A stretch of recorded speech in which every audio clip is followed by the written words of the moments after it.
नमस्कार मंडळी, श्रावण महिना सुरू झाला की सारखे उपवास सुरू होतात. पण श्रावण महिन्यातील उपवासासाठी जास्त मीठ खात नाहीत, म्हणून आपण आज श्रावण महिन्यातील उपवासासाठी खास उपवासाचे पौष्टिक असे लाडू करणार आहोत. तर सर्वप्रथम आपण साहित्य बघूया.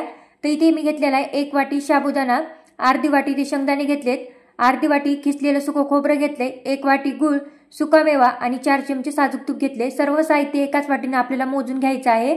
तर सर्वप्रथम काय करायचं, आपल्याला साबुदाणा सर्व साहित्य भाजून घ्यायचे. त्यासाठी गॅसवर पॅन ठेवायचा.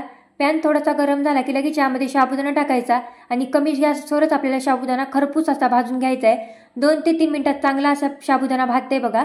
तर हे बघा, अशा प्रकारे आपल्याला खरपूस असा साबुदाणा भाजून घ्यायचा आहे. तर आपला हे साबुदाणा भाजून झालेला आहे. लगेच आपल्याला साबुदाणा प्लेटमध्ये काढून घ्यायचा आहे. तर इथे मी साबुदाणा प्लेटमध्ये काढून घेतलाय. लगेचच आपल्याला गॅसवर पॅन ठेवायचा आणि यामध्ये आपल्याला घेतलेले शेंगदाणे टाकून द्यायचे. तर शेंगदाणे टाकले की चांगले शेंगदाणे पण आपल्याला कमी गॅसवरच भाजून घ्यायचं आहे. तर इथे आपले बघा शेंगदाणे पण खरपूस असे भाजून झालेले आहेत. आता आपल्याला शेंगदाणे दुसऱ्या प्लेटमध्ये काढून घ्यायचे आहेत.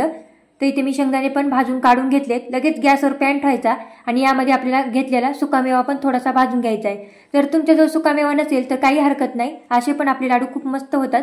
सुकामेवा पण थोडासा भाजून घेतला की लगेच शेंगदाण्यामध्ये काढून घ्यायचा आणि आता यामध्ये आपण घेतलेलं अर्धी वाटी किसलेलं सुकं खोबरं पण चांगलं भाजून घ्यायचे. खोबरं जरा लवकर भाजते म्हणून पटपट आपल्याला हलवीत राहायचं, एकसारखं मिक्स करायचं. हे बघा, अशा प्रकारे आपल्याला खोबरं पण भाजून घ्यायचं आणि लगेचच प्लेटमध्ये काढून घेऊया. तर इथे बघा आपलं संपूर्ण साहित्य भाजून झालेलं आहे. आता प्लेटमध्ये संपूर्ण साहित्य काढून घेतले. तर तोपर्यंत आपला साबुदाणा पण थंड झालेला आहे बघा. आता आपल्याला साबुदाणा मिक्सरमधून बारीक असं याचं पीठ करायचं. तर मिक्सरचं ना बारीक भांडं घ्यायचं, छोटं जे असतं ना त्यानं बारीक असं साबुदाणाचं पीठ तयार होतं, म्हणून छोटंच आपल्याला मिक्सरचं भांडं वापरायचं. यामध्ये साबुदाणा टाकायचा आणि मिक्सरला बारीक असं याचं पीठ करून घ्यायचे बघा. तुम्हाला मी व्हिडिओमध्ये पण दाखवते हातानं. तर हे बघा, मी इथे बारीक असं पीठ करून घेतलेलं आहे. आता हे पीठ आपलं तयार आहे. जर तुम्हाला जास्त लाडू करायचे असतील तर तुम्ही गिरणीहून पण पीठ दळून आणू शकतात. तर इथे मी एका प्लेटमध्ये हे संपूर्ण पीठ काढून घेतले. लगेच आता त्यात मिक्सरच्या भांड्यामध्ये भाजलेले शेंगदाणे, खोबरं, सुकामेवा यामध्ये मिक्सरमधून टाकून बारीक असा मिक्सरला आपल्याला वाटून घ्यायचा आहे. तर इथे मिक्सरमध्ये सर्व पूर्ण साहित्य टाकले, मिक्सरला बारीक असं वाटून घेतले बघा. तुम्हाला व्हिडिओमध्ये पण मी दाखवते. तर बघा, बारीक असं इथे मिक्सरला मी हे संपूर्ण साहित्य वाटून घेतले. आता काय करायचं, गॅसवर आपल्याला पॅन ठेवायचा आहे. यामध्ये आपल्याला घेतलेलं साजूक तुपातले 2 चमचे यामध्ये टाकायचं पॅनमध्ये आणि लगेचच यामध्ये आपल्याला साबुदाण्याचं पीठ टाकायचे. साबुदाण्याचं पीठ आपल्याला चांगलं व्यवस्थितच भाजून घ्यायचं आहे, तरच आपल्या लाडूला चांगली चव येते. म्हणून कमी गॅस ठेवायचा आणि एकसारखं चांगलं मिक्स करायचं. चांगलं एकसारखं खरपूस असं हे पीठ आपल्याला चांगलं भाजून घ्यायचे बघा. तर तुम्हाला मी इथे भाजल्यावर दाखवते, पण अशा प्रकारे आपल्याला हे पीठ चांगलं भाजून घ्यायचे, जास्त लाल पण होऊ द्यायचं नाही. तर आपलं हे पीठ भाजून झाले बघा. लगेचच आता एका भांड्यामध्ये आपण हे भाजलेलं पीठ काढून घेऊया साबुदाण्याचं. खूप मस्त चवीला, अप्रतिम असे चवीला हे लाडू लागतात उपासाला. आणि श्रावण महिन्यातील उपवासासाठी जास्त मीठ चालत पण नाही, तर तुम्ही एकदा नक्की असे हे लाडू करून खाऊ शकतात. तर आता पीठ काढून घेतले आपण एका भांड्यात. लगेच आता त्याच पॅनमध्ये 1 चमचा साजूक तूप टाकायचं आणि घेतलेला 1 वाटी गूळ टाकून द्यायचा आहे. गुळाचा आपल्याला पाक हे काहीच करायचं नाही, फक्त गुळाचं पाणी करून घ्यायचं आहे, म्हणजे गूळ विरघळून घ्यायचं आहे बघा. एकसारखं मिक्स करत राहायचं, म्हणजे खाली गूळ लागणार नाही आणि करपणार पण नाही.